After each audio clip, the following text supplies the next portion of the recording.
ओम एकदंताय विद्महे वक्रतुंडाय धीमहि तन्नो दन्ति प्रचोदयात्। ओम वाग्दैवय च विद्महे कामराजाय धीमहि तन्नो सरस्वती प्रचोदयात्।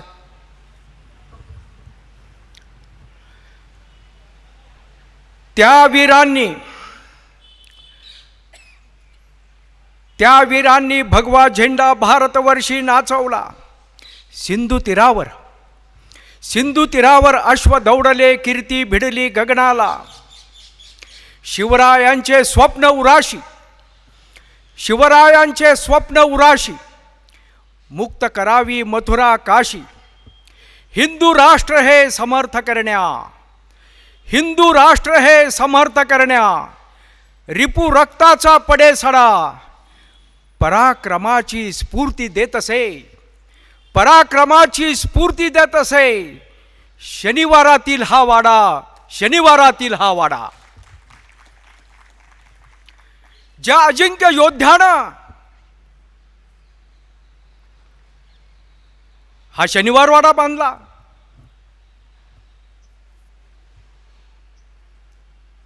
आजचा दिवस कदाचित आपल्याला माहीत नसेल। आज 17 एप्रिल आहे।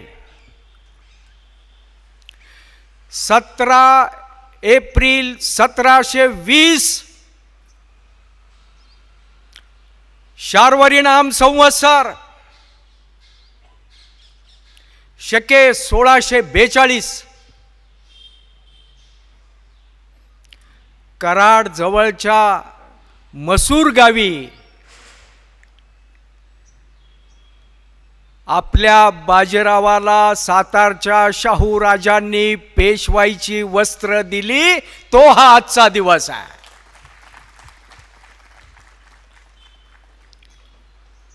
आणि आजच्या दिवशी पेशवाईची वस्त्र दिली, 306 वर्ष आज पूर्ण झाली आहेत। आजच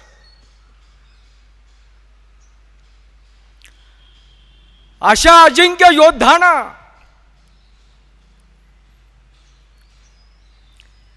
अवघ्या 40 वर्षाच्या आयुष्यात आणि त्यातही 20 वर्षाच्या पेशवे पदाच्या कारकिर्दीमध्ये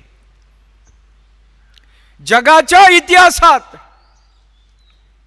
एकही लढाई हरला नाही। पण आम्हाला मात्र सांगितलं गेलं बाजीराव मस्तानी, अरे ज्यानं 40 पेक्षा अधिकची युद्ध केली, एकही हरला नाही। त्या अजिंक्य योद्धा बाजीरावानं हा शनिवार वाडा आपल्या पेशवे पदाच्या कारकिर्दीमध्ये बांधला आणि त्याला सुरुवात केली 10 जानेवारी 1730 आणि हा शनिवार वाडा पूर्ण झाला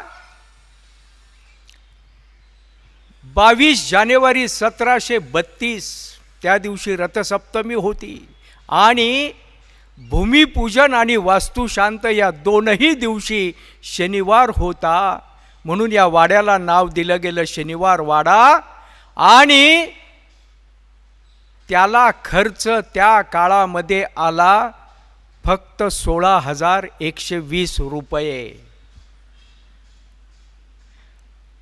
पण आजही हा शनिवार वाडा जगाच्या इतिहासामध्ये आपल्या तेजानं झळकतोय। पण आमच्या बाजीरावाला जातीच्या कोंदणामध्ये अडकून ठेवलं गेलं। 2014 पूर्वीपर्यंत आमच्या माथ्यावर हेच लादलं गेलं की तो औरंग्या कसा विणकाम करत होता, तो विणलेली टोपी आपल्या डोक्यावर घालत होता, तो परोपकारी कसा होता. आणि दुर्दैव म्हणजे आपल्याच पुणे जिल्ह्यातल्या एका राजकीय नेत्यानं असं सांगितलं, त्याचं भांडण फक्त जमिनीबरोबर होतं, बाकी काही नाही. बघा, औरंग्याचं भांडण फक्त जमिनीसाठी होतं आत्तापर्यंत पुणे जिल्हा. पण काळ बदलला, काळानं आता सूड उगवलाय. 2014 नंतर या देशामध्ये आणि विशेषतः महाराष्ट्रामध्ये गावागावामध्ये बाजीराव पोचवण्याचा आम्ही प्रयत्न करीत आहोत आणि त्यात आम्ही यशस्वी झालो.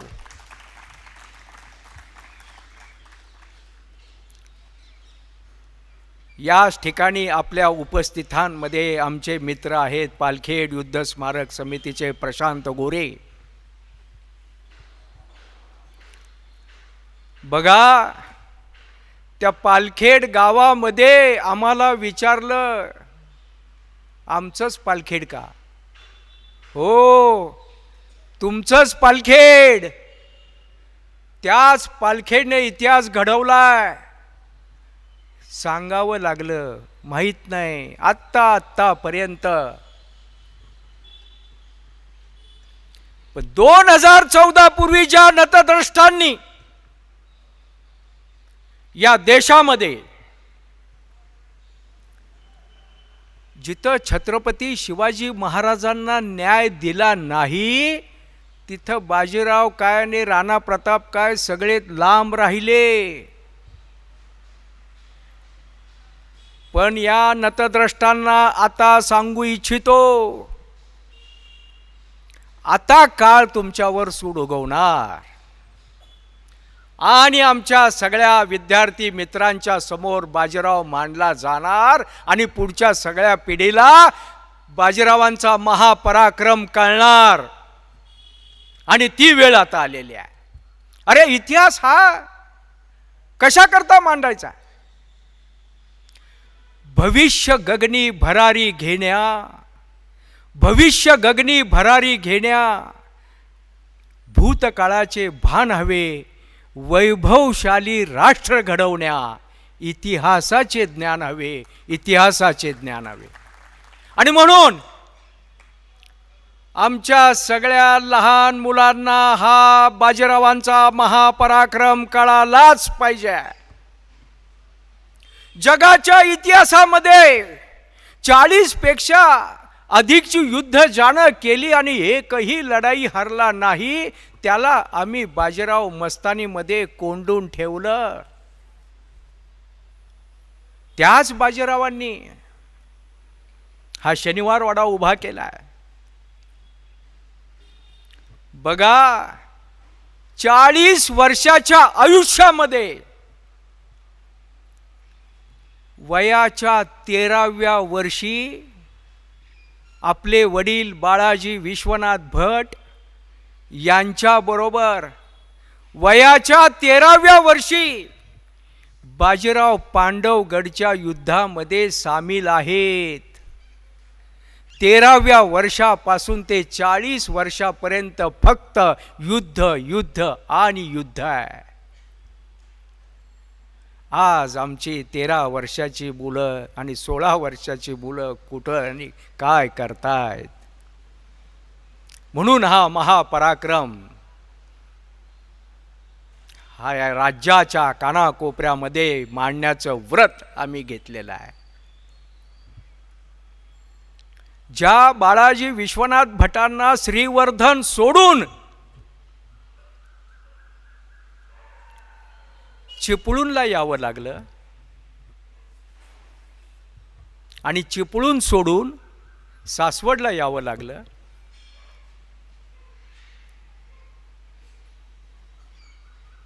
मी आपल्याला घडलेली घटना एक सांगतो. चिपळूणला बाळाजी विश्वनाथ भट राहायला आल्यानंतर त्या काळामध्ये ब्रह्मेंद्र स्वामी धावडशीकर हे फार मोठी व्यक्ती, संत व्यक्ती होऊन गेली आणि त्यांना बाळाजी विश्वनाथ भटांनी चिपळूणमधल्या आपल्या घरी सत्काराकरता बोलवलं आणि ते घरी आले. आणि जाताना ज्या वेळेला बाळाजी विश्वनाथांनी ब्रह्मेंद्र स्वामींच्या पायावर डोकं ठेवलं, त्यावेळेला ब्रह्मेंद्र स्वामी म्हणाले, लवकरच तुला मोठं पद प्राप्त होणार आहे. आणि पुढं हेच लेखनिक बाळाजी विश्वनाथ भट पेशवा पदापर्यंत पोचले. आणि त्याही पलीकडं बाळाजी विश्वनाथ भटांच्या धर्मपत्नी आणि बाजीरावांच्या मातोश्री राधाबाई यांनी जेव्हा ब्रह्मेंद्र स्वामींच्या चरणावर डोकं ठेवलं, त्यावेळेला ब्रह्मेंद्र स्वामी उद्गारले, हे मुली, थोडी वाट पहा, तू वीर माता होणार आहेस. आणि पुढं बाजीराव अजिंक्य योद्धा झाला. अशा ह्या अजिंक्य योद्धा बाजीरावाचा इतिहास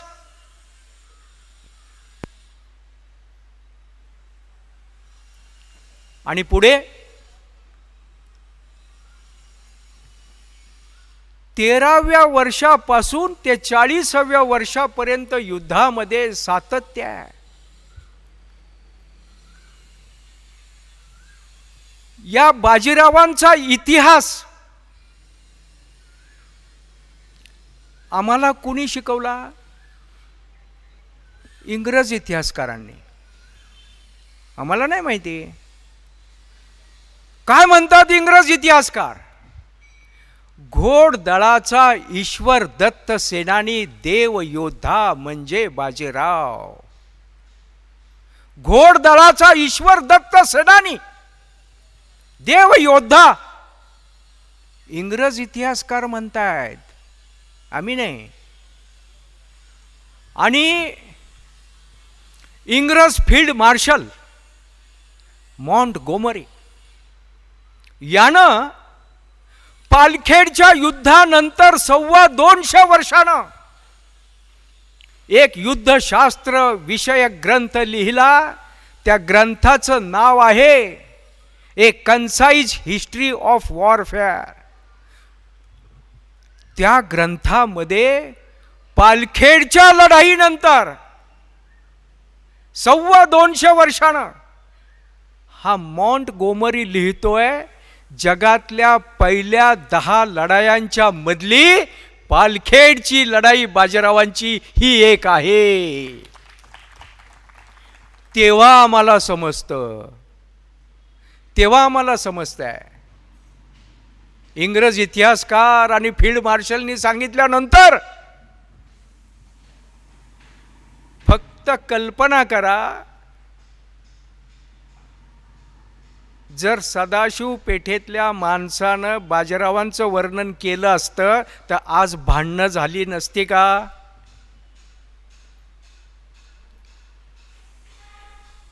मी त्यांचे आभार मानतोय, इंग्रज इतिहासकारांचे आणि इंग्रज फील्ड मार्शलचे. बरं झालं तुम्ही लिहिलंय. मग त्यांनी काय केलं? नावापुढं मस्तानी लावून द्या, म्हणजे महापराक्रम सगळा झाकोळला जाईल. पण ते फार काळ टिकणार आता नाही. अरे ज्या निजामाला इतक्या वेळा बाजीरावानं हरवलं तो शत्रू निजाम आमच्या बाजीरावांना शहामत पनाह किताब देतो. कोण देत आहे? शत्रू. शहामत पनाह याचा अर्थ शौर्य निधी. आणि हा केव्हा दिला त्यानं? 24 सप्टेंबर 1724. वयाच्या अवघ्या 24व्या वर्षी बाजीरावांना शहामत पनाह किताब दिला. आणि हाच पुढे त्याच्या प्रत्येक पत्र व्यवहारामध्ये बाजीरावांचा उल्लेख करतोय. रब्बुलनी. रब्बुलनी याचा अर्थ मराठ्यांचं नव आराध्य दैवत. शत्रू करतोय, आम्ही नाही. अरे होताच असा आमचा बाजीराव. देशभर दहशत होती. 5 मे 1739 इराणचा बादशाह नादिर शहा दिल्लीवर आक्रमण करून आला. दिल्ली लुटण्याकरिता.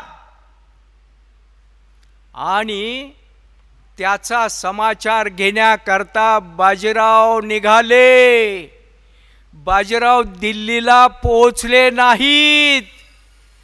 त्या नादिर शहाच्या कानावर बातमी गेली, बाजीराव निघालाय आपला समाचार घ्यायला. आहे तसं सगळं टाकून पळाला. बाजीराव पोहोचले देखील नाहीत.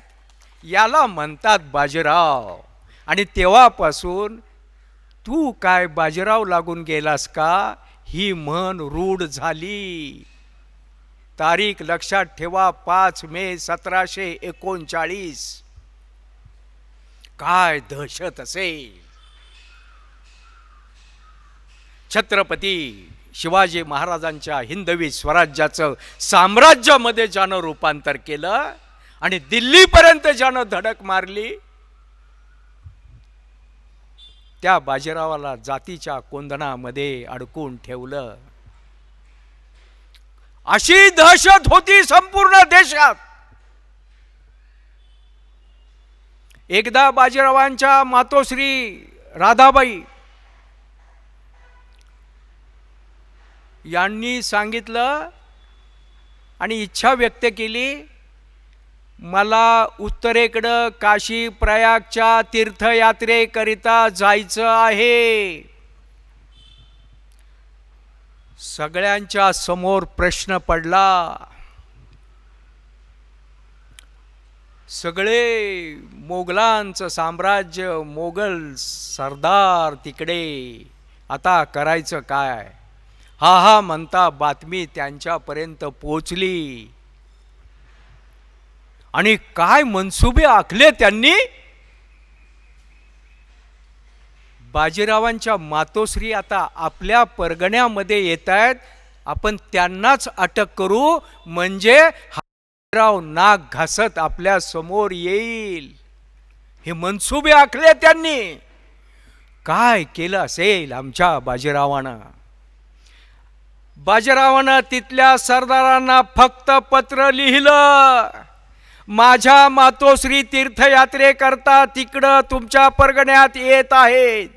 विषय संपला. आणि काय झालं असेल? 14 फेब्रुवारी 1735 या दिवशी मातोश्री राधाबाईंनी पुणे सोडलं आणि उत्तरेकडे काशी प्रयागसाठी प्रयाण केलं. 6 महिन्यानंतर राधाबाई साहेब पुण्यात परत आलेले आहेत. 6 महिन्यानंतर. आणि ज्या ज्या ठिकाणी मातोश्री राधाबाई गेल्या त्या ठिकाणच्या मोगली सरदारानं असा सन्मान केला आणि जाताना सांगितलं, तुमच्या पुत्राला गेल्यावर सांगा की आम्ही नीट सन्मान केला आहे. याला म्हणतात बाजीराव. ही दहशत पुण्यापासून दिल्लीपर्यंत पण आमच्या बाजीरावांना मस्तानी. बाजीरावांचा महापराक्रम हा पोचू दिला नाही जाणीवपूर्वक. हे षडयंत्र रचलं गेलं. या बाजीरावांच्या महापराक्रमाबद्दल दस्तूर खुद्द सातारचे छत्रपती शाहूराजे यांना एकदा विचारलं की एका बाजूला 1,00,000 सैन्य आणि दुसऱ्या बाजूला बाजीराव, तुम्ही कुणाची निवड करणार? शाहूराजानं सांगितलं, मी फक्त बाजीरावांची निवड करणार. आणखी काय प्रशस्ती पत्र पाहिजे? ज्यांनी जातीवाद पोसला त्यांना हे माहीत आहे का? शाहूराजांचं आहे हे प्रशस्ती पत्रक, शाहूराजांचं आहे. आणि अशा बाजीरावांचा पराक्रम अव्याहतपणानं चालू असताना 1727 साल उजाडलं.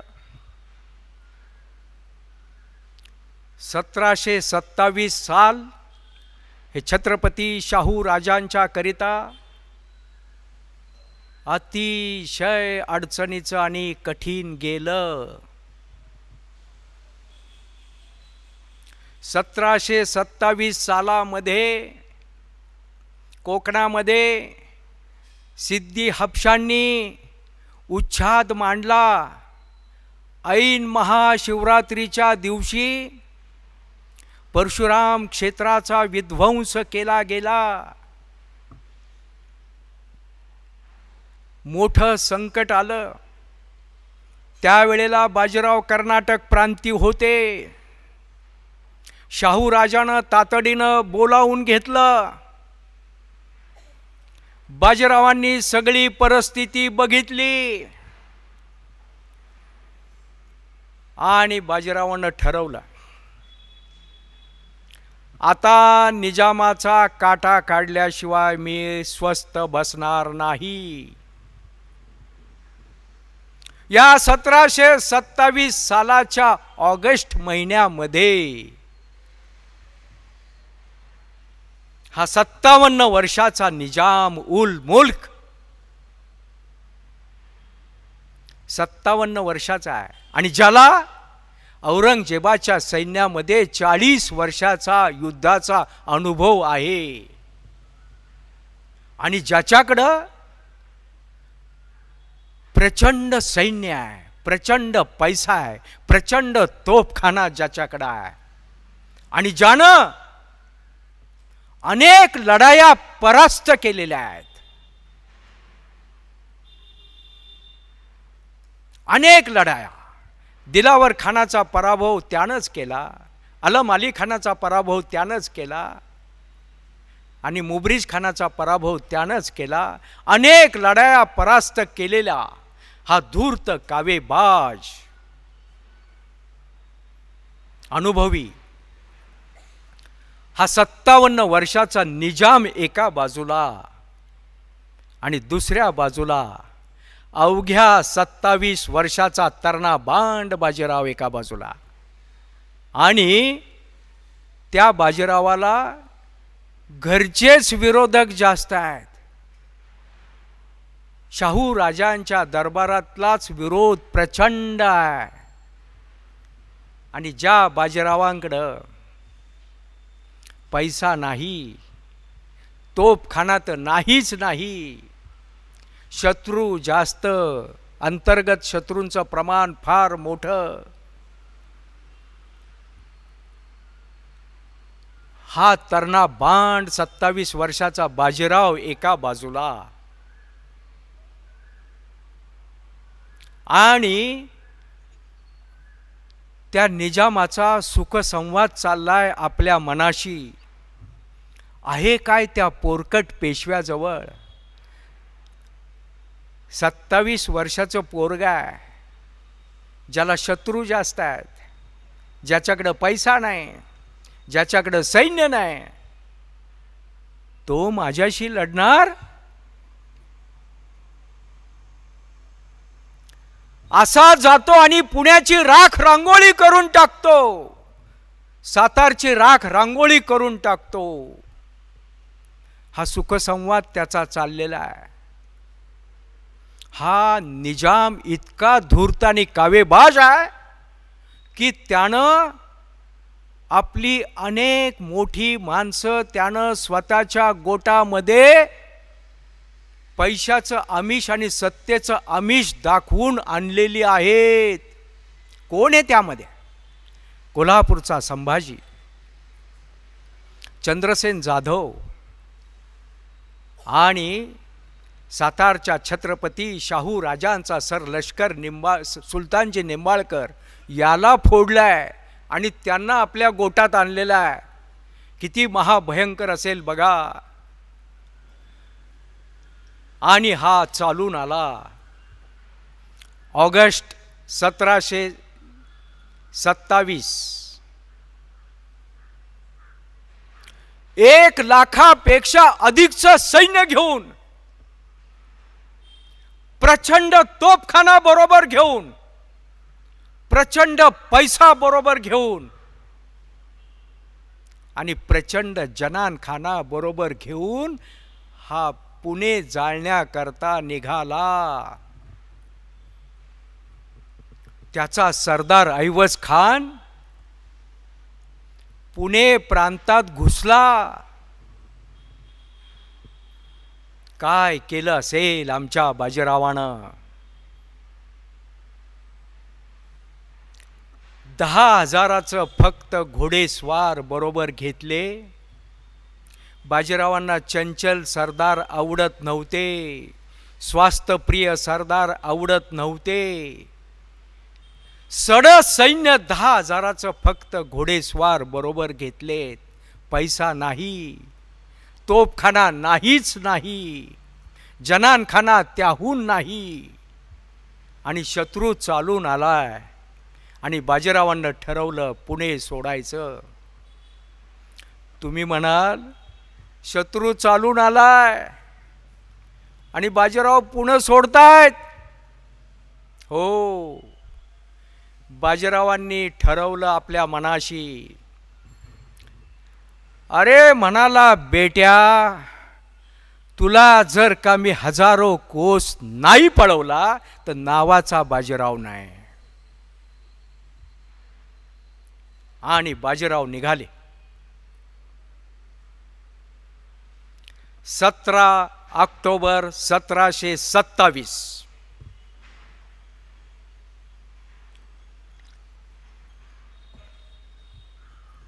बाजीरावांनी गोदावरी नदी ओलांडली 10,000 सैन्यासहित. निजामाच्या प्रांतात बाजीराव उतरलेत, वैजापूर. काय केलं असेल बाजीरावानं? वाटेतलं बोरसर, धामणगाव ही 2 गावं उद्ध्वस्त करून टाकली बाजीरावानं, जाळून टाकली. आणि बाजीराव निघाले पुढे औरंगाबादच्या रोखानं. जालना परगण्यामध्ये बाजीराव आले. जालना हा त्या निजामाचा श्रीमंत परगणा बाजीरावानं जाळायला सुरुवात करून टाकली. बघता बघता जालना परगणा बाजीरावानं उद्ध्वस्त करून टाकला. त्या निजामाच्या जनावरांना दाना वैरण मिळणार नाही याची देखील व्यवस्था बाजीरावानं केली. आणि श्रीमंत सावकार आणि व्यापारी यांना खंत्या लावून खंडणी वसूल केली. का केली? आपल्या सैन्याचा खर्च भागवण्याकरिता वसूल केला पैसा बाजीरावानं आणि जाळून उद्ध्वस्त करून टाकलं. बातमी निजामाच्या कानावर गेली, जालना जळतोय, रयत बोंबाबोंब करायला लागली आहे. त्यानं ऐवज खानाला बोलवला. हा ऐवज खान त्याचा सासरा आहे, 60 वयाचा. आणि म्हणाला, कसवराजा आत्ताच्या आत्ता जा आणि जालन्यातनं बाजीरावाला हाकलून द्या. तोपर्यंत बाजीरावानं बुऱ्हाणपूरची आवई उठवली होती. हा निघाला सरदार ऐवज खान.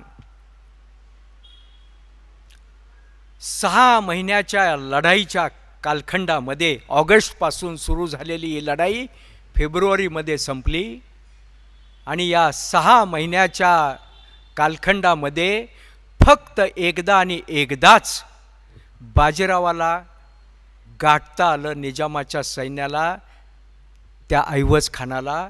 नंतर एकदाही नाही. पण बाजीरावांना वेळ कुठं आहे त्याच्याशी लढाई करायला.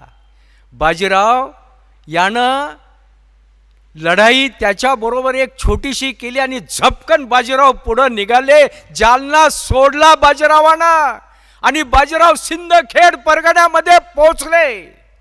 सिंदखेड पासून मेहकर पर्यंतचा भूभाग आणि जाताना वाटेतलं औरंगाबाद प्रांतातलं रिधोरा असेल, डोंगरगाव असेल, भोकरदन असेल, पांगरी असेल, सिल्लोड असेल, सगळी गावं बाजीरावानं उद्ध्वस्त करून टाकली, जाळून टाकली सगळी.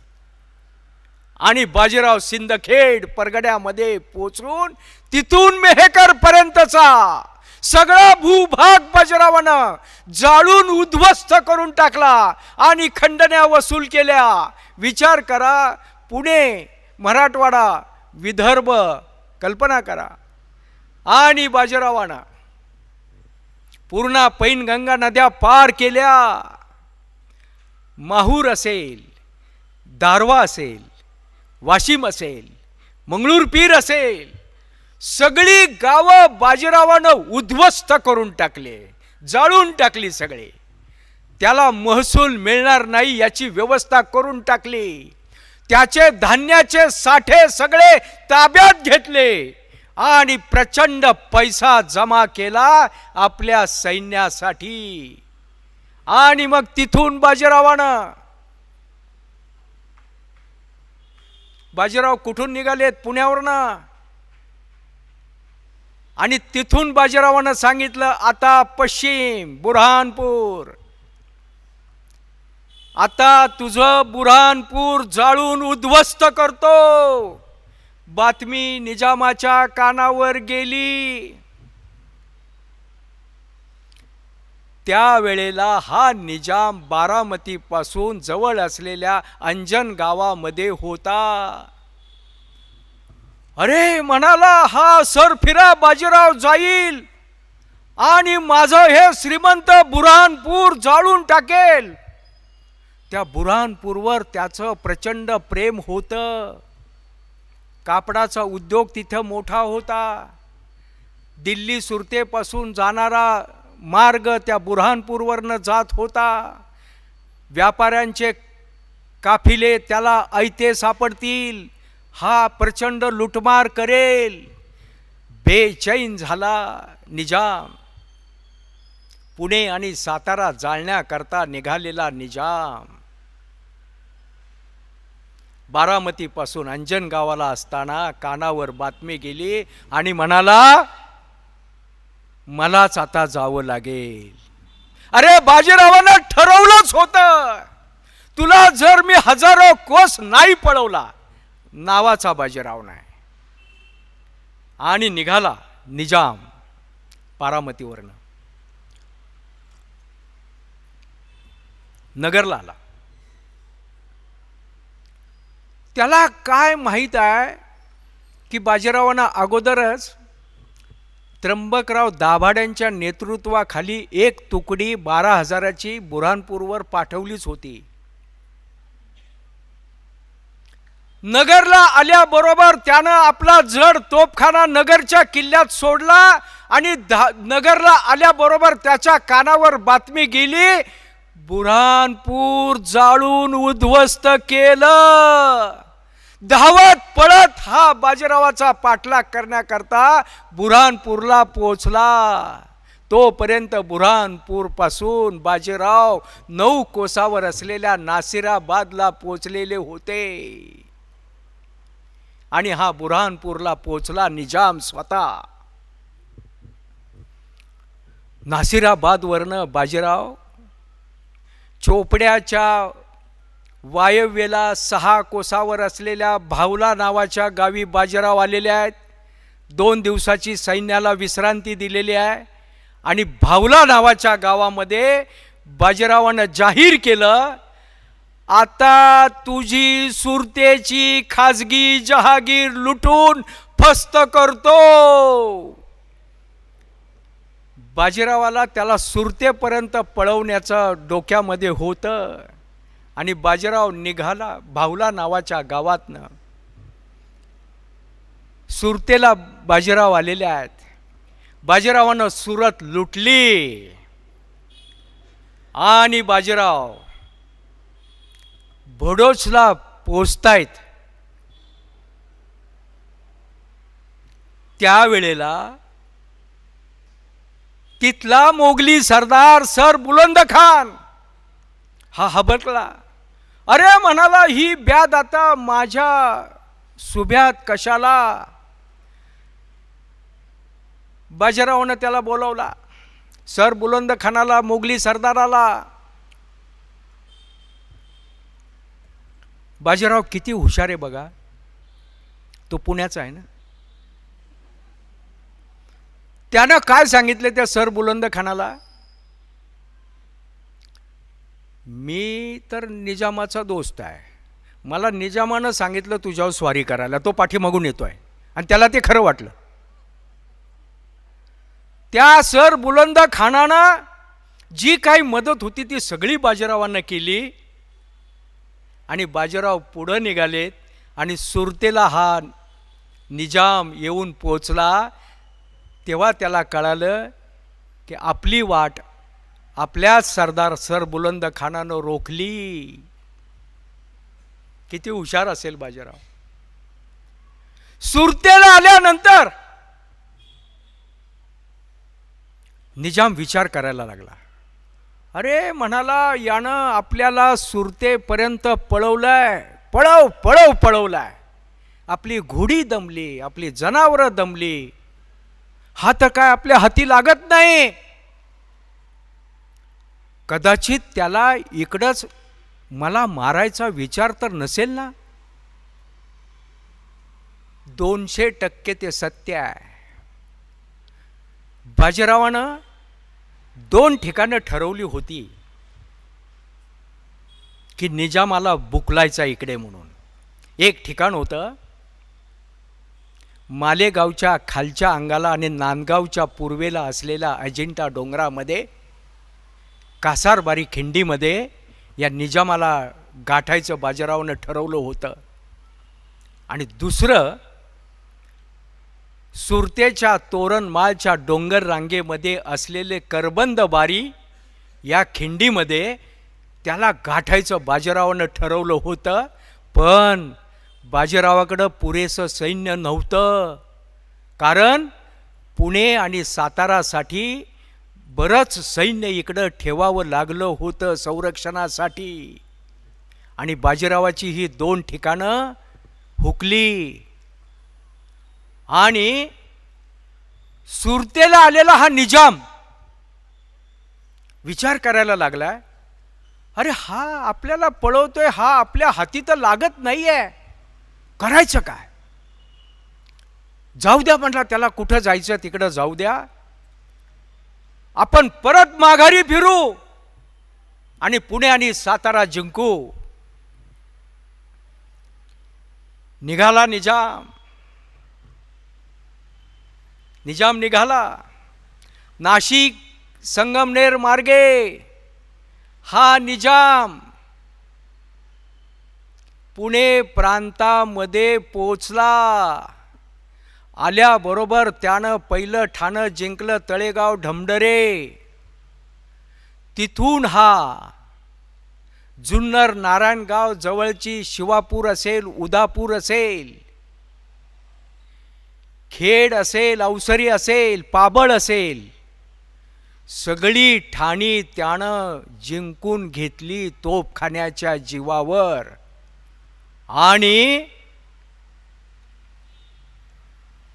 तिकडची सगळी व्यवस्था त्यानं त्याचा सरदार करीम बेग याच्यावर सोपवली आणि हा निजाम वाघोली लोहगाव मार्गे पुण्यामध्ये आला.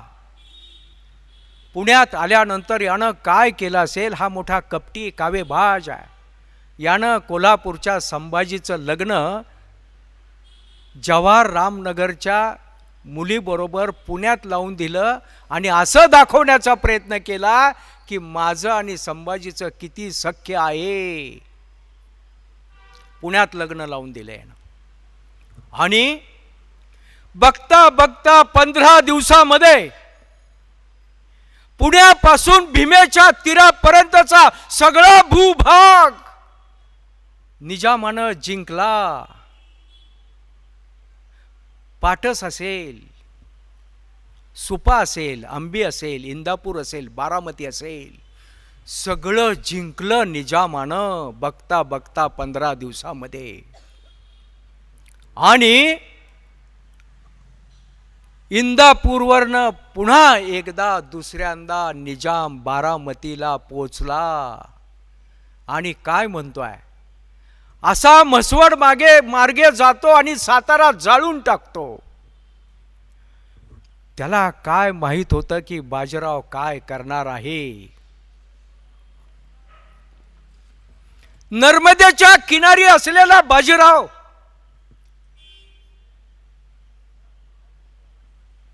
तिथून निघालाय. नर्मदेच्या किनाऱ्यावरून धुळ्याच्या उत्तरेला असलेल्या बेटावद नावाच्या गावी बाजीराव पोचलेले आहेत. या सगळ्या धामधुमीमध्ये आणि बेटावद नावाच्या गावी बाजीरावानं मुक्काम केला. आणि बेटावद नावाच्या गावी बाजीरावानं निर्णय घेतला, माझी 2 ठिकाणं हुकली, आता तुला पालखेड दाखवतो. हा निर्णय धुळ्याजवळच्या बेटावद नावाच्या गावी बाजीरावानं घेतला. आणि बेटावद नावाच्या गावातून बाजीरावानं आपल्या सगळ्या सरदारांना खलीत पाठवली. कुठं, कसं, कधी, कुणी यायचं ते अत्यंत योजनाबद्ध रीतीनं बाजीरावानं ठरवलं. आणि बाजीराव निघाले बेटावदवरनं. पुन्हा एकदा गोदावरीच्या किनारी बाजीराव आलेत. 8-10 दिवसामध्ये बाजीराव तिकडून पुन्हा एकदा गोदावरीच्या किनारी आले. निजामाच्या कानावर बातमी गेली. निजामाच्या जासुदांनी निजाम असताना, बघा कसं दुर्दैव आहे, 2दा तो बारामतीला आहे. निजामाचं दुर्दैव बघा. बारामतीला असताना निजामाच्या जासुदांनी सांगितलं, हुजूर बाजीराव गोदावरीच्या किनारी आता औरंगाबाद घेतोय. त्याचा विश्वास बसेना. अरे तिकडं होता ना बाजीराव, हा आलाच कसा, हे खरं आहे का? जासुदांनी सांगितलं खरं आहे. 10,000 सैन्यासहित बाजीराव गोदावरीच्या किनारी पोचलाय. आता तो औरंगाबादवर हल्ला करतोय. काय म्हणाला असेल हा 57 वर्षाचा निजाम, ज्याला औरंगजेबाच्या सैन्यामध्ये 40 वर्षाचा युद्धाचा अनुभव आहे. हा निजाम म्हणतोय, ये आदमी है परिंदा है या बाज, खुदा न शायद इसे पैर नहीं पर बख्शे है. निजाम बोलतोय, निजाम बोलतोय आमच्या बाजीरावांबद्दल. आणि पुणे सातारा जाळण्यासाठी निघालेला निजाम पुन्हा एकदा बारामतीवरनं निघाला बाजीरावांचा समाचार घेण्याकरता. त्याला काय माहीत होतं? त्याला एवढंच माहीत होतं 10,000चं सैन्य घेऊन तो गोदावरीच्या किनारी उभा आहे. पण बाजीरावांनी अशी योजना आखली होती आणि आपल्या सरदारांना सांगितलं होतं की हा निघाला की त्याच्या दोनही बाजूला अशा पद्धतीनं राहा की त्याला कळता कामा नये. आणि तसंच झालं. निजामाच्या दोनही बाजूनं मराठ्यांचं सैन्य होतं, पण त्याला पत्ता नव्हता. बारामतीवरनं निजाम निघाला, पेडगावला आला. पेडगावच्या बहादूरगड किल्ल्यात 2 दिवसाचा मुक्काम केला. सैन्याची आखणी केली. डावीकडं कोण, उजवीकडं कोण, मध्यभागी कोण, पाठीमागं कोण, सगळी आखणी केली आणि निजाम निघाला. अहमदनगरला आला आणि पुन्हा एकदा दुसऱ्यांदा ज्याच्या जीवावर हा सगळी युद्ध जिंकत होता तो जड तोफखाना त्याला नगरच्या किल्ल्यामध्ये सोडावा लागला. हलक्या आणि मध्यम तोफा बरोबर घेतल्या आणि बाजीरावाचा समाचार घेण्याकरता हा नगरवरनं निघालाय आणि म्हणतोय, अरे अजून कसं मराठ्यांचं सैन्य दिसेना. त्याला माहीत नव्हतं त्याच्या दोनही बाजूनं मराठ्यांचं सैन्य येत होतं. आणि जसं नगर सोडलं तसं मग आपल्या सैन्यानं पाठीमागून त्रास द्यायला सुरुवात केली आणि त्याची जनावरं पळवायला सुरुवात केली, लुटमार चालू केली. त्याही अवस्थेमध्ये तो पुढं निघतोय आणि बाजीरावानं ठरवलं होतं की आपल्या सरदारांना सांगितलं याला गोदावरी पार करू द्यायची, पण शेवटच्या टप्प्यामध्ये त्याचा जो तोफखाना आहे, त्याचं अन्नधान्य आणि तंबू रहाटे आहेत, तेवढं मात्र गोदावरी पार करू द्यायची नाही. हे बाजीरावानं ठरवलं होतं आणि तसंच झालं. तारीख होती 17 फेब्रुवारी 1728. निजामाच्या पहिल्या तुकडीनं गोदावरी ओलांडली. 17, 18, 19 आणि 20 फेब्रुवारी 1728 4 दिवस बाजीरावानं त्याला गोदावरी पार करू दिली. त्याची जनावरं सगळी येऊ दिली. आणि 21 फेब्रुवारीला असा काय तडाखा बाजीरावानं आणि बाजीरावाच्या सैन्यानं दिला. 21 फेब्रुवारीला पहाटेच्या सुमाराला बाजीरावाच्या सैन्यानं गोदावरी किनारा ताब्यात घेतला आणि त्या निजामाच्या शेकडो नावा आणि मचवे जाळून टाकले. आणि या निजामाचा सगळा तोफखाना 2 कोस पाठीमागं राहिला. अन्नधान्य तंबू रहाट्या सगळं 2 कोस पाठीमागं राहिलं. खऱ्या अर्थानं बाजीरावानं 21 फेब्रुवारीलाच हे युद्ध जिंकलेलं आहे. 19 फेब्रुवारीला हा निजाम खुद्द पालखेडच्या गावामध्ये पोहोचला आणि जासूद आणि घोडेस्वार पळत आले. हुजूर, काय झालं? बाजीरावानं गोदावरी किनारा ताब्यात घेतला. आपल्या शेकडो नावं मचवे जाळून टाकले. सगळा तोफखाना पाठीमागं राहिला. तंबू रहाट्या अन्नधान्य सगळं पाठीमागं राहिलं. 57 वर्षाच्या निजामाला, ज्याला औरंगजेबाच्या सैन्यात 40 वर्षाचा युद्धाचा अनुभव होता, 19 फेब्रुवारीला आपल्या कपाळाला 57 वर्षाच्या निजामानं हात लावला आणि म्हणाला, आज मी फसलो. बाजीरावानं टाकलेल्या जाळ्यात आज मी फसलो.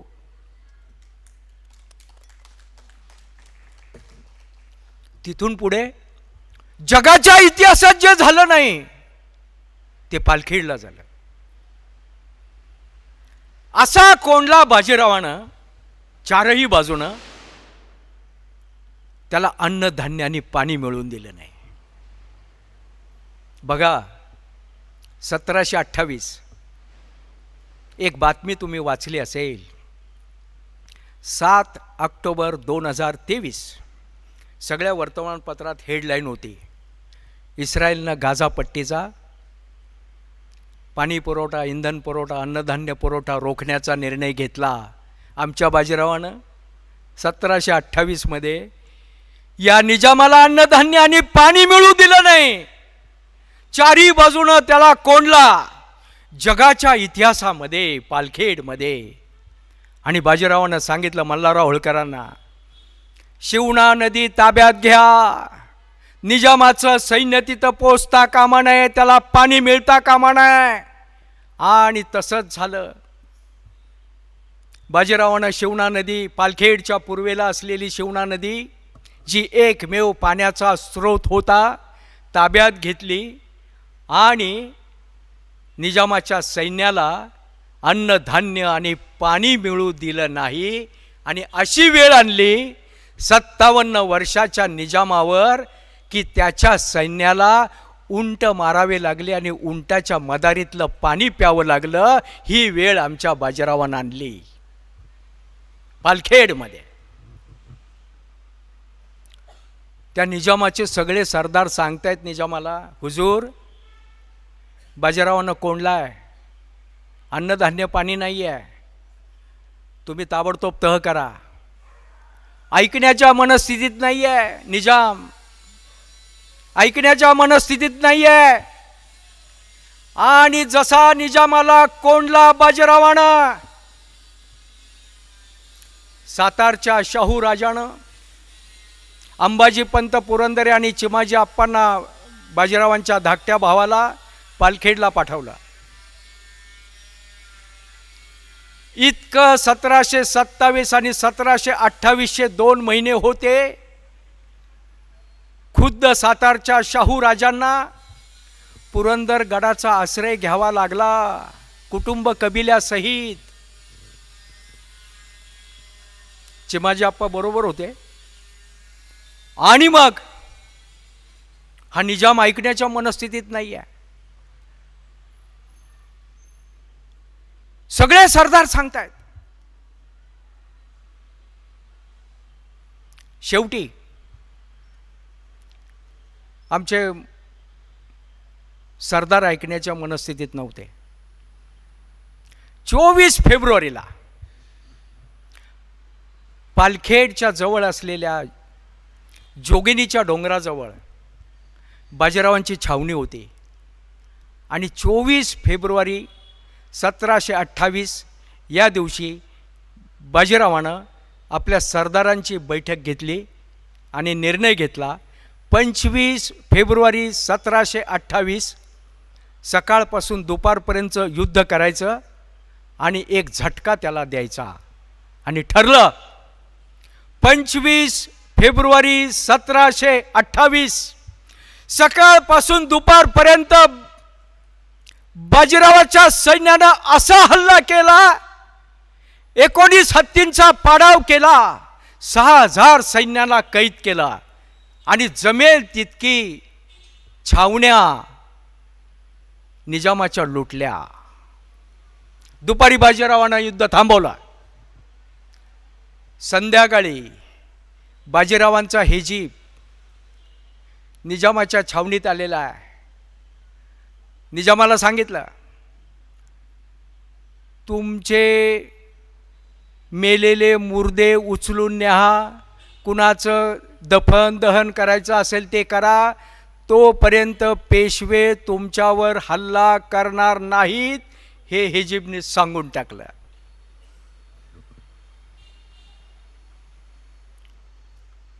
त्यावेळेला निजामाच्या छावणीमध्ये निजामाचे सरदार सगळे बसलेले आहेत. सरदार ऐवज खान, सरदार गालिब खान, सरदार तुर्कताज खान, सरदार घियास खान,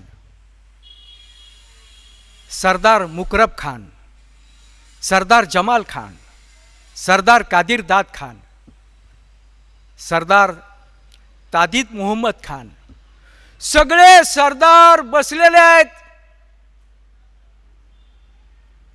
आणि शेवटी सगळ्यांच्या वतीनं ऐवज खानानं निजामाला सांगितलं, हुजूर,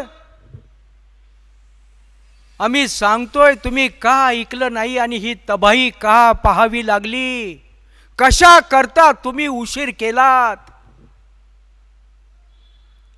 निजामाच्या सगळ्या सरदारांच्या वतीनं ऐवज खानानं निजामाला दरबारात सांगितलं, बघा, तरी निजाम ऐकण्याच्या मनस्थितीत नाहीये.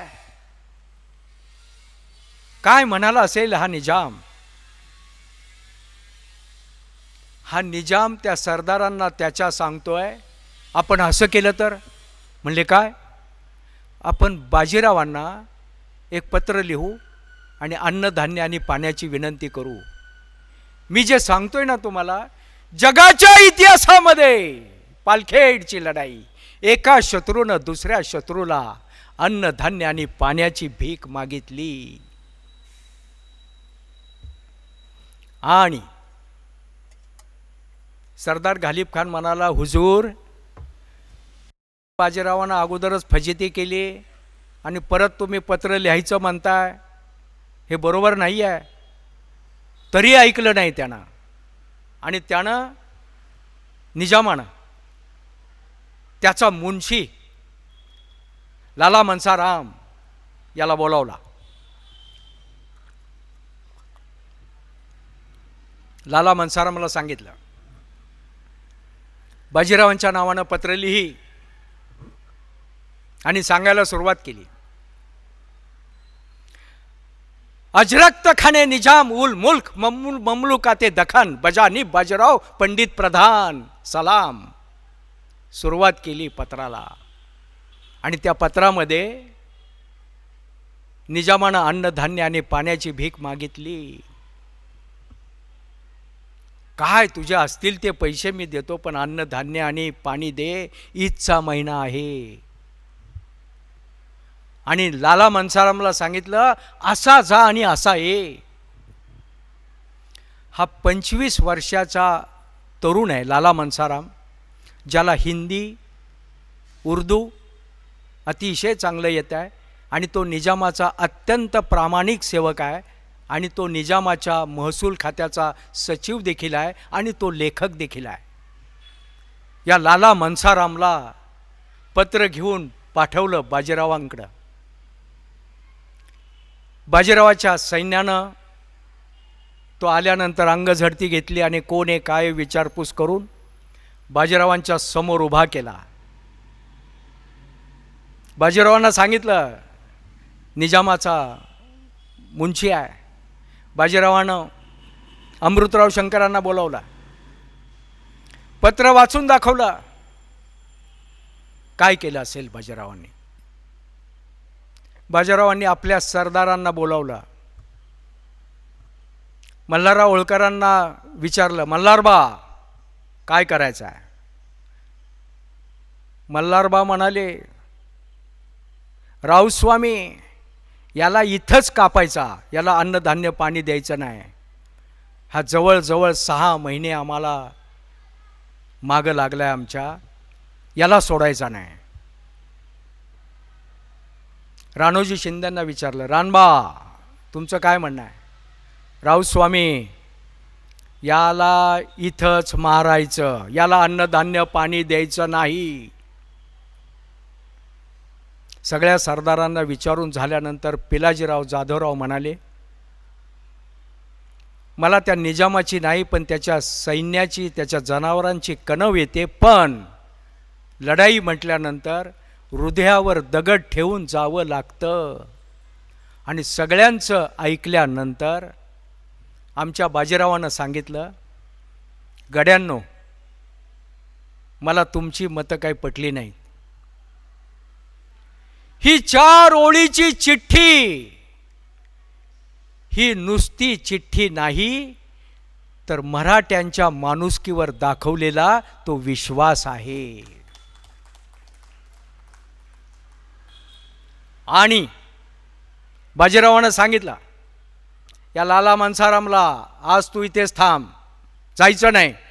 तो गडबडला, म्हणा निजामानं मला सांगितलंय जसा जाशील तसा आहे, मग जा, काय झालं थांबलास? नाही म्हणाला, तुम्ही म्हणत असाल तर मी थांबतो. अमृतराव शंकरांना सांगितलं याची सगळी व्यवस्था करा राहण्याची. एक दिवस त्यानं असा विचित्र काढला या लाला मनसारामनं, त्याला काही सुचेना आणि त्याला वाटत होतं की मला मारतील म्हणून.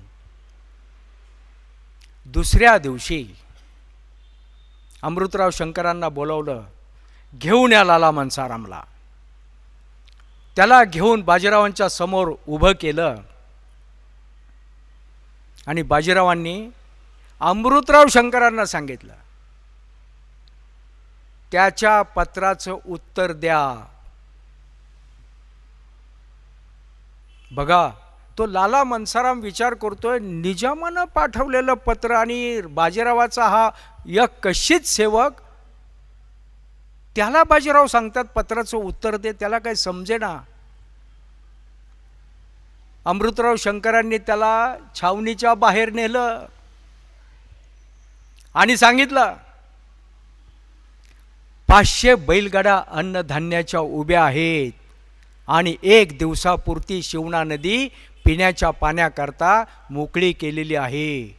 हे बघितल्यानंतर आणि ऐकल्यानंतर हा लाला मनसाराम अमृतराव शंकरांना सांगतोय, मला परत बाजीरावांकडे जायचं आहे. अरे म्हणाले, आत्ताच तर जाऊन आला ना. नाही, मला पुन्हा जायचं आहे.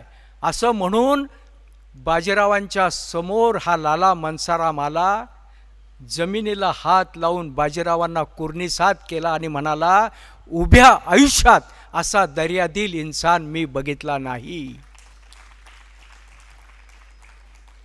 लाला मनसाराम निघाला. बाजीरावांनी आवाज दिला, लाला, त्या अन्नधान्य घेऊन जा, पण आमच्या बैलगाड्या परत पाठवा. लाला मनसाराम गालातल्या गालात हसला, बाहेर आला.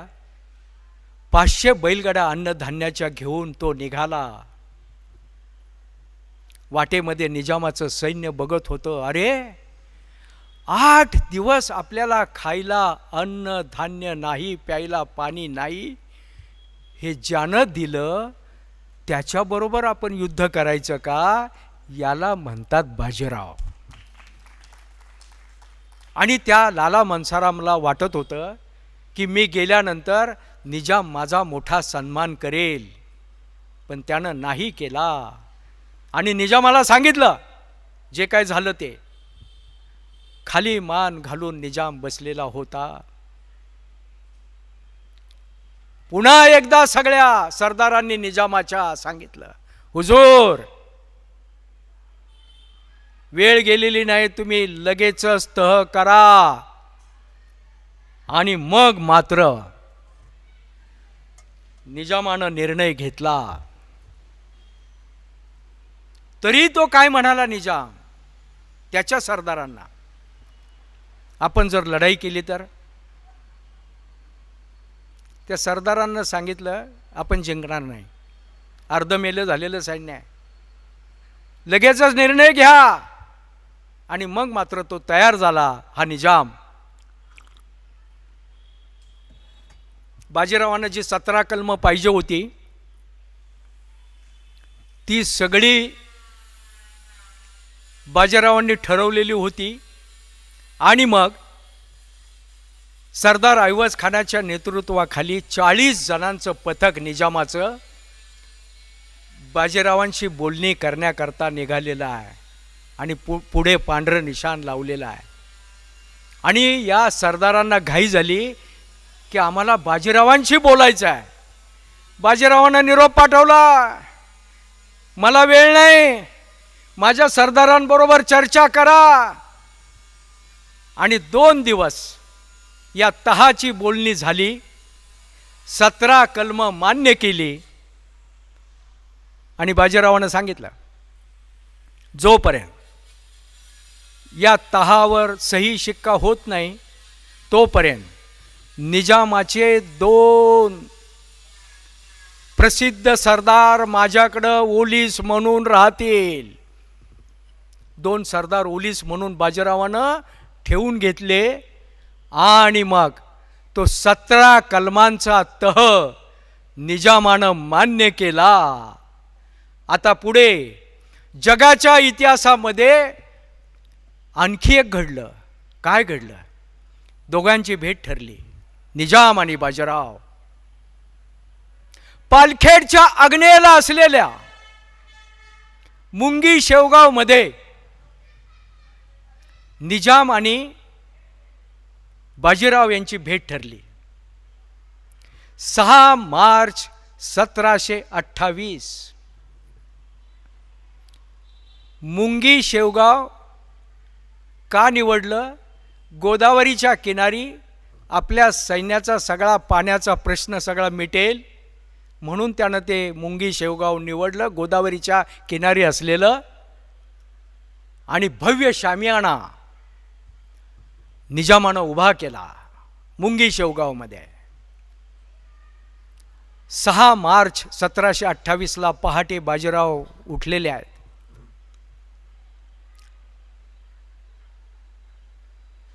स्नान देवपूजा सगळं झालेलं आहे. आणि त्या भेटीच्या अटी ठरल्या होत्या. कुणाचं किती सैन्य असेल?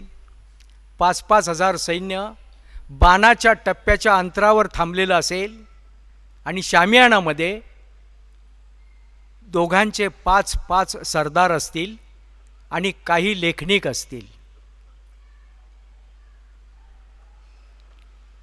बाजीरावानं काय केलं असेल? बाजीरावानं आपल्या जीवाभावाचे 5 सरदार बरोबर घेतले, पण ते सरदाराच्या वेशामध्ये नाही, ते सेवकाच्या वेशात घेतले. आणि एक अंबाजी पंत पुरंदरे. या 5 जणांच्या मध्ये, सरदारांच्या मध्ये मल्हारराव होळकर, राणोजी शिंदे, उदाजी पवार, आनंदराव पवार, तुकोजी पवार हे होते. पण ते सरदाराच्या वेशामध्ये नाहीत. 6 मार्चला निघाले. बाजीराव आपल्या सारंगा नावाच्या घोड्यावरून, बाजीरावांच्या 4 घोडे, सारंगा, निळा, गंगा आणि अबलाख. आणि बाजीराव मुंगी शेवगावला शामियानाच्या समोर उतरले. निजामाच्या सगळ्या सरदारांनी शाही स्वागत बाजीरावांचं केलं. स्वतः निजाम प्रवेशद्वाराजवळ आला आणि गळाभेट बाजीरावांची घेतली. पण जगाच्या इतिहासामध्ये ज्याची नोंद व्हायची होती ती अजून बाकी होती. निजामाच्या 5 प्रमुख बेगमा, सय्यद उन्निसा बेगम, साहेब बेगम, उमदा बेगम, मेहरन बानूबाई आणि जोहराबाई, या 5 प्रमुख बेगमा खास रक्षा आवडत्या आणि जनानखाना. या सय्यद उन्निसा बेगम ही त्या ऐवज खानाची मुलगी आहे आणि तिचा अधिकार हा सगळ्या जनानखान्यावर आहे. या 5 प्रमुख बेगमांनी आणि रक्षांनी सांगितलं निजामाला, आम्हाला बाजीरावाला बघायचं आहे. जगाच्या इतिहासामध्ये एका शत्रूच्या बेगमांनी आणि रक्षांनी त्या निजामाकडे मागणी केली. निजाम म्हणाला हे रीतिरिवाजाला सोडू नये. त्या बेगमा आणि रक्षांनी सांगितलं आम्ही तर चिलमन पडद्याच्या आड राहून त्याला बघणार आहोत. मग काय, नाईलाजानं निजामाला परवानगी द्यावी लागली आणि त्या बेगमांची, त्या रक्षांची आणि त्या जनानखान्याची व्यवस्था ही त्या शामियानामध्ये करण्यात आली. आणि ही माहिती अंबाजी पंत पुरंदरेंना कळवण्यात आली की त्या शामियानामध्ये कोण कोण असणार आहे ते. बाजीराव आलेले आहेत. प्रवेशद्वाराजवळ निजामानं स्वागत केलेलं आहे गळाभेट घेऊन. आणि निजाम आणि बाजीराव बैठकीवर येण्याकरता निघालेले आहेत शामियानामध्ये. डाव्या बाजूला बाजीरावांचं लक्ष गेलं आणि सगळ्या बेगमा, रक्षा आणि जनानखान्याला बाजीरावांनी नमस्कार केला. आणि त्या बेगमा, रक्षा आणि जनानखान्यानं उभ्या आयुष्यात पहिल्यांदा तिशीच्या आतला एक राजबिंडा तरुण बघितला, ज्याची चाल डौलदार आहे, ज्याच्या चेहऱ्यावर चमक आहे, जो गोरा पान आहे. आणि त्यावेळेला बाजीरावांनी पांढरे वस्त्र धारण केले होते आणि डोक्यावर लाल रंगाची पेशवाई पगडी धारण केलेली होती. उभ्या आयुष्यामध्ये त्या बेगमा, रक्षा आणि जनानखान्यानं असा सुंदर तरुण कधीही बघितला नव्हता. कारण त्यांच्या वाट्याला कायम सगळे दाढी राखणारे, ओबड धोबड आणि सगळे वयानं मोठे असलेले हेच त्यांच्या नशिबी होते. आणि त्यांनी आमच्या बाजीरावाला बघितलं. त्यावेळेला त्या बेगमांच्या आणि त्या रक्षांच्या डोक्यामध्ये चालू झालं, अरे असा पुत्र जर आम्हाला लाभला असता तर किती बरं झालं असतं. काही बेगमा म्हणतायत असा भाऊ जर आम्हाला लाभला असता तर किती बरं झालं असतं. आणि काही बेगमा म्हणतायत असा शोहर जर आम्हाला लाभला असता तर किती बरं झालं असतं. हे सगळं त्यांच्या डोक्यात चालू असताना बाजीराव आणि निजाम बैठकीवर आलेले आहेत. आणि बैठकीवर बसल्या क्षणी बाजीरावांनी आपली तलवार मल्हारराव होळकरांच्या हातात दिली आहे. आणि त्या 5 जणांपैकी एक जण बाजीरावांच्या शिरावरती चौरी ढाळतो आहे आणि 3 जण बाकीला उभे आहेत. सरदार आहेत पण सेवकाच्या वेशात आहेत. बैठकीवर बसता क्षणी हा धूर्त कावे बाज निजाम आमच्या बाजीरावांना काय म्हणतोय, पेशवाजी तुम्ही आता माझ्या शामियानात आहात आणि मी जर तुम्हाला आता अटक केली तर. डोळ्याची पापणी देखील बाजीरावांनी हलवली नाही. आणि तो पुन्हा काय म्हणतोय, इथं कुठे आहेत तुमचे जीवाभावाचे मल्हारराव होळकर, राणोजी शिंदे, उदाजी पवार. एवढं बोलल्याबरोबर 5ही जणांनी आपल्या तलवारी मेहनतनं काढल्या आणि बाजीरावाच्या शिरावरती छत्र म्हणून धरल्या. बाजीरावानं सांगितलं, हे बघ माझे मल्हारराव होळकर, हे बघ माझे उदाजी पवार, हे बघ माझे राणोजी शिंदे, हे बघ माझे आनंदराव पवार, हे बघ माझे तुकोजी पवार. निजाम घाबरला. पेशवाजी मी मजाक केली. मजाक बाजीरावाशी करतो, आता तुझी मजाक कशी करतो ते बघ. काय असेल ते सगळं उरकून घे सन्मानाचं आणि माझ्या बरोबर छावणीच्या बाहेर चाल. परत निजाम म्हणाला, पेशवाजी मी मगाशीच बोललो ना मजाक केली म्हणून, मी मजाक केली. सगळं मान सन्मान उरकल्यानंतर बाजीराव निजामाला घेऊन छावणीच्या बाहेर आलेत. निजामाला सांगितलं, चारही बाजूला बघ 50,000चं माझं सैन्य उभा आहे. तो आम्ही मगाशीच म्हणलो मी मजाक केली म्हणून, तुम्ही तर युद्ध करायच्या इराद्याने आलात. सांगून आलो आहे, प्रहर संपण्यापूर्वी मी जर आलो नाही युद्ध छेडायचं, याला म्हणतात बाजीराव. सदैव सावध, सदैव दक्ष. आणि मग 12 एप्रिल 1728 या दिवशी बाजीराव सातारला आलेले आहेत. पालखेडचं युद्ध जिंकून जगाच्या इतिहासामध्ये अन्नधान्य आणि पाणी न देता बाजीरावानं युद्ध जिंकलं बघा. आणि दुसरं, शत्रूच्या बेगमा आणि रक्षांनी आग्रह धरलाय बाजीरावाला बघायचा आहे, जगाच्या इतिहासामध्ये आहे. आणि 12 एप्रिल 1728ला बाजीराव सातारला आलेले आहेत, लढाई जिंकून पालखेडची. एक कोस अलीकडे येऊन सातारचे शाहूराजे यांनी बाजीरावाला आलिंगन दिलेलं आहे, गळा भेट घेतली आहे. एक कोस अलीकडे येऊन काय केलं असेल बाजीरावांनी? 19 हत्ती शाहूराजांच्या चरणी अर्पण केले. जेवढी संपत्ती लुटली ती सगळी शाहूराजांच्या चरणी अर्पण केली. अरे आम्हाला कधीच सांगितलं नाही. 105 वर्षाच्या पेशवाईच्या कालखंडामध्ये एकाही पेशवानं छत्रपतींच्या गादीशी कधीही गद्दारी केली नाही. सगळं जिंकून आणलेलं शाहूराजांच्या चरणी अर्पण केलं.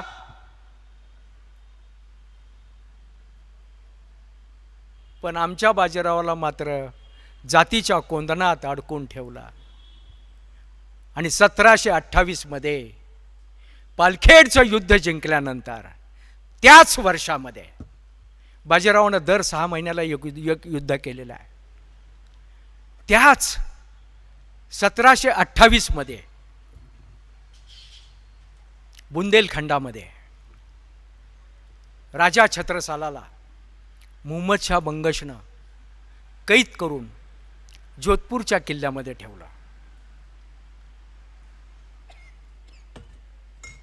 देशातल्या एकाही माणसाला राजा छत्रसालानं पत्र लिहिलं नाही, पण आमच्या बाजीरावाला लिहिलं की आता तूच मला सोडव, तुझ्याशिवाय मला कोणीही सोडवू शकत नाही.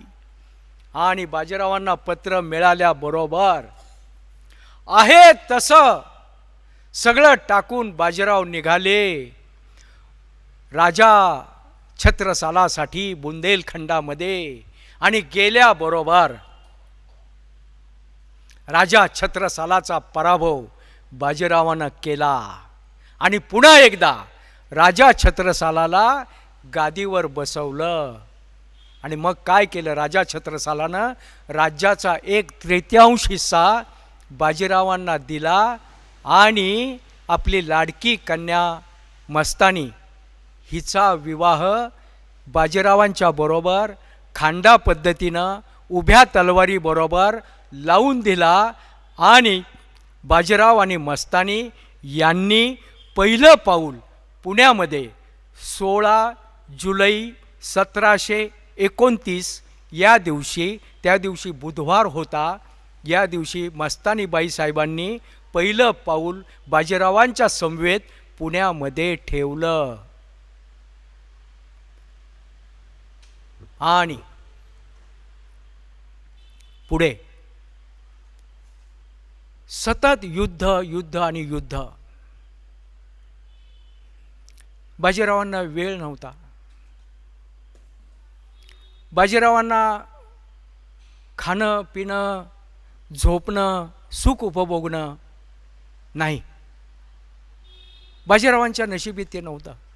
बाजीरावांच्या नशिबी महापराक्रम होता आणि तो महापराक्रम त्यांनी केला. आणि शेवटी वयाच्या 40व्या वर्षी 28 एप्रिल, आज तारीख आहे 17 एप्रिल, 10 दिवसांनी अजून 28 एप्रिल 1740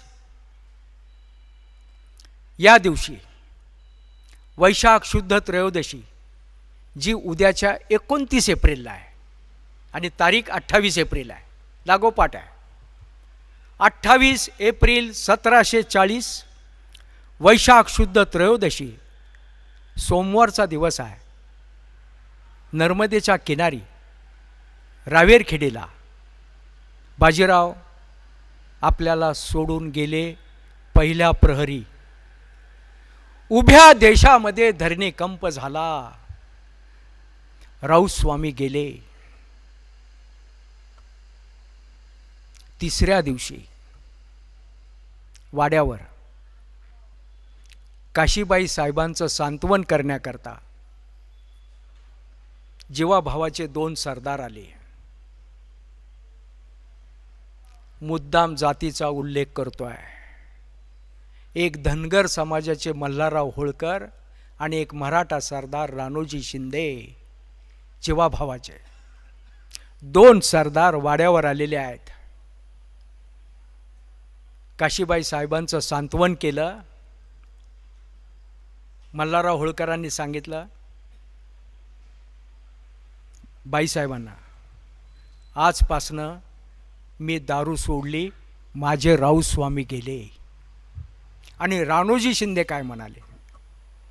राणोजी शिंदे म्हणाले, बाईसाहेब आमची एक विनंती मान्य करा. बाईसाहेब म्हणाल्या, कोणती? मराठा सरदार राणोजी शिंदे बाईसाहेबांना विनंती करतायत, एक विनंती आमची मान्य करा. राणोजी शिंदे म्हणतायत, राऊस्वामी जे जोडे वापरत होते त्यातला एक जोडा माझ्या उंजळीत द्या, तो मी देवघरात ठेवणार आहे. आणि तुम्ही जातीच्या कोंदणामध्ये आजही 2026 मध्ये बाजीरावाला कोंडून ठेवला. पण आता मात्र काळानं सूड उगवलाय. आता नाही, आता ठरवलं. 2014 पूर्वीची स्थिती आणि आत्ताची, आता काळ बदलला. आता गावागावामध्ये आमच्या सगळ्या तरुण मुलांच्या समोर बाजीरावांचा हा पराक्रम पोचतो आहे. आणि ते विचारतायत, आम्हालाही माहीत नव्हतं बाजीराव इतके महान होते.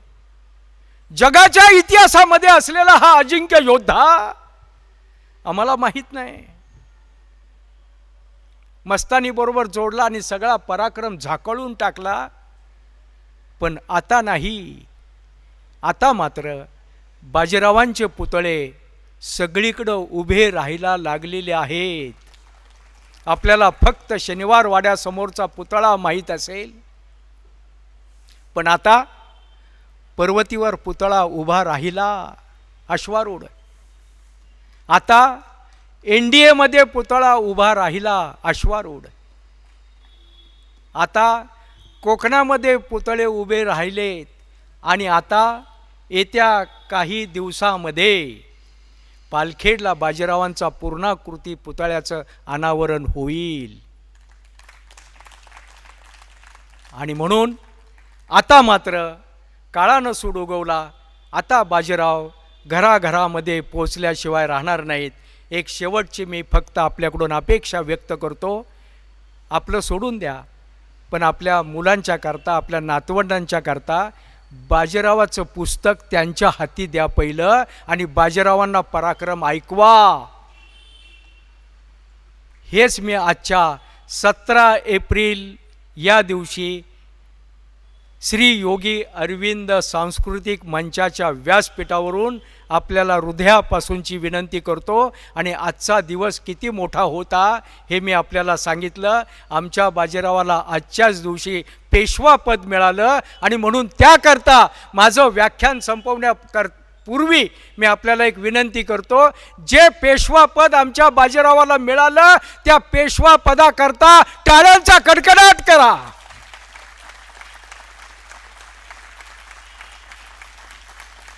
या ठिकाणी मला बोलण्याची संधी शिरीषजी सुमंत यांनी उपलब्ध करून दिली.